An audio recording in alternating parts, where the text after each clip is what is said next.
Hello, hashtag here.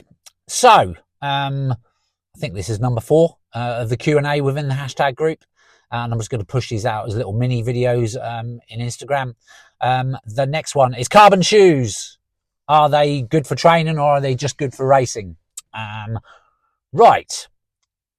Let's go back several years when carbon shoes were new and it gave you your spring in your step. Well, that was the principle. And a lot of performances, world-class performances were done with carbon shoes. Nowadays, the manufacturers are aiming for the majority, which are runners overall, not just the elites.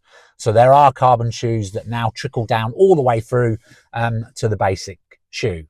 And the jury's still out. I don't think there's enough evidence yet for carbon shoes.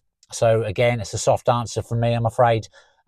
One thing I do know with carbon shoes is if you do training them, that springiness, that deloading of the ankle and the knee joint actually does allow you to do more mileage in a week. The downside of that, thinking out loud, the downside of that is you're deloading the knee and the ankle. So you're actually not strengthening the knee and the ankle. So maybe there should be weight training, maybe some strength and conditioning that actually should accompany that to load the ankle and the knee joint, maybe the hip joint as well, so that you don't get weaker in those areas. But yes, for high mileage people, carbon shoes seem to be a favourite. I'm not going to tell you any models.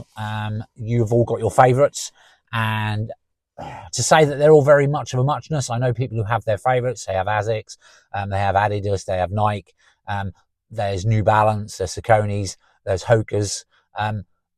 Whatever works for you, whatever you feel is comfortable. I would definitely go to a running shop, a dedicated running shop. I would definitely get your gait sorted out and they'll be able to find you a shoe that actually suits you. And the rest is up to you when it comes to colour and design. But carbon shoes are here and they're here to stay. But one thing I would say is there are some out there that are slightly unstable. And I think the more and more we go into carbon shoes, there's so many more questions that I need to ask to actually have a sound reply to this. But carbons are good for high mileage, but just make sure you put in the strength and conditioning as well. But if you just want to stick to standard trainers, pre-carbon, totally your call, whatever you feel comfortable in. It has to be comfortable, especially if we're going long. So there you go. That's my take on carbon shoes. Ciao, ciao for now. Let's crack on.